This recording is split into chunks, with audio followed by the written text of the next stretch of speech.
नमस्कार। इस बार पूरे 3 साल बाद गुरु पुष्य अमृत सिद्धि योग है, बहुत ही शुभ और दुर्लभ संयोगों में पड़ने जा रहा है, जो इस बार 21 मई को पड़ेगा। पुरुषोत्तम मास में 3 साल बाद ये दुर्लभ संयोग बनने जा रहा है। पुरुषोत्तम मास की वजह से इसका जो महत्व है कई हजार गुना बढ़ गया है। इस समय अगर जो तप जब दान और कोई शुभ कार्य किया जाए तो बहुत ही फलदायी होता है।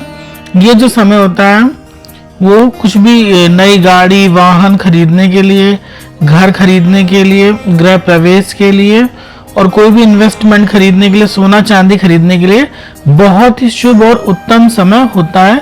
परंतु कभी भी पुष्य नक्षत्र में हमें विवाह नहीं करना चाहिए। अगर आप न इस दिन विवाह एंगेजमेंट कुछ भी नहीं करना चाहिए, इससे हमें बचना चाहिए, क्योंकि पुष्य नक्षत्र को भगवान ब्रह्मा का श्राप है। अगर आपकी इस दिन आप शादी की बात पक्की कर सकते हैं, पर शादी से जुड़ा कोई कार्यक्रम इस दिन ना करें तो ही आपके लिए शुभ रहेगा। चूंकि इस बार जो गुरु पुष्य नक्षत्र है वो गुरुवार के दिन पड़ रहा है, इसीलिए इसे गुरु पुष्य नक्षत्र बोला गया है। इसे अमृत सिद्धि योग भी बोला जाता है। इस दिन आपको एक लोटे में जल लेना है, उसमें हल्दी मिला लें और चने की दाल डालकर जो केले का पेड़ होता है उस पर ओम ग्राम ग्रीम व्रोम स गुरुवे नमः बोलते हुए चढ़ाना है, या ओम नमो भगवते वासुदेवाय भी आप बोल सकते हैं, जो आपको सुविधाजनक हो। इसी प्रकार भगवान विष्णु के मंदिर में ओम क्लीम कृष्णाय नमः बोलकर 5 या 7 बूंद बेसन के लड्डू जो पीले रंग के होते हैं वो आपको चढ़ाने हैं। केसर आदि के या तो आप घर में केसर और बेसन को मिलाकर लड्डू बना लें और भगवान को अर्पित करें तो बहुत ही शुभ रहता है। इस दिन माँ लक्ष्मी और विष्णु की पूजा का विशेष महत्व होता है। घर में आपको श्री सूक्तम का पाठ अवश्य करना चाहिए। ओम कमल वासिनी स्वाहा इस मंत्र से उनकी स्तुति करनी चाहिए। इस दिन चांदी का सिक्का खरीदना या फिर लक्ष्मी जी के जो छोटे छोटे चांदी के पैर होते हैं खरीदने बहुत शुभ माने जाते हैं।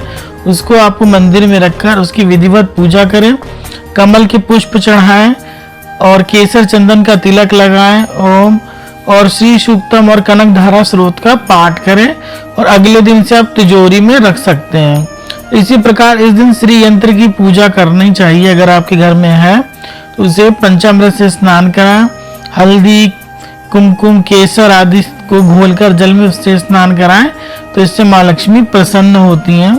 आप ललिता सहस्त्र नाम का भी पाठ कर सकते हैं इस दिन।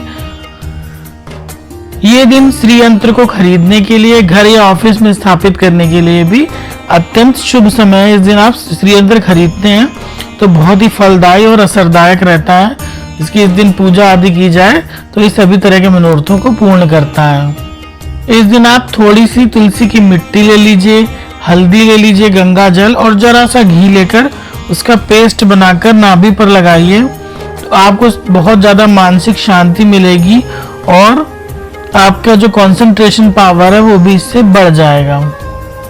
इस दिन गुड़ के 108 छोटे छोटे पेड़े बना लेने हैं और आपको मंदिर में ओम क्लीम कृष्णाय नमः का 108 बार चैंट करना है।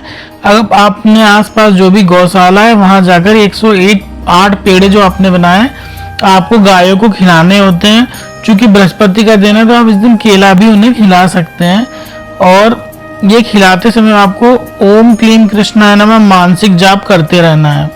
इससे आपके जो कार्यों में विघ्न आ रही अटक अटक कर जो काम होते हैं उसमें बहुत ज्यादा आपको फर्क देखने को मिलेगा और आपके काम बनने लगेंगे। अपने भाग्य के उदय और उन्नति के लिए और करियर में ग्रोथ के लिए इस दिन पीली वस्तुओं का दान अवश्य करें। जो जरूरतमंद या ब्राह्मणों को आप ये दान कर सकते हैं, जैसे चने की दाल, हल्दी, केसर, धार्मिक पुस्तकों का दान करना इस दिन बहुत ही फलदायी और असरदायी रहता है। इस बार 21 मई को पंचमी तिथि भी पड़ रही है, जो बहुत ही दुर्लभ संयोग बना रही है और ये अधिक मास में पड़ रही है, तो इसलिए इस दिन आपको 2 कटोरियों में गन्ने का रस लेना है। पहली कटोरी का रस आपको बेल पत्र पर ओम नमः शिवाय बोलते हुए चढ़ाना है और ऐसी प्रार्थना करनी है आपके जीवन में जो भी रुकावट या दरिद्रता है वो सब दूर हो और आपके कार्यों में आपको सफलता मिले। दूसरा जो पात्र में भरा हुआ गन्ने का रस है वो तुलसी पर ओम नमो भगवते वासुदेवाय बोलते हुए चढ़ाना है। बोलना है, हे माँ मुझ पर कृपा करें, मेरे सारे विघ्न दूर करे। तो इससे क्या होगा, आपके जीवन में जो भी अभी तक ब्लॉकेजेस या रुकावटें थी वो सब दूर होंगी और आपके काम बनने लगेंगे। चूंकि ये पुरुषोत्तम मास भी है तो इसमें भगवान विष्णु की आराधना का विशेष महत्व है। तो आप अपने घर में बैठकर विष्णु सहस्त्र नाम का पाठ भी कर सकते हैं। इसके अलावा पुरुषोत्तम मास में जो गीता होती है उसके 15वें अध्याय यानी पुरुषोत्तम योग का पाठ करना अति उत्तम होता है। इससे सभी तरह के विघ्न बाधा दूर होते हैं और भगवान कृष्ण की हमें कृपा मिलती है। इसी तरह की रोचक जानकारी प्राप्त करने के लिए हमारे साथ जुड़े रहिए। हमारे चैनल को लाइक और सब्सक्राइब करिए। जल्द ही मिलेंगे, तब तक के लिए नमस्कार। हरे कृष्णा, राधे राधे।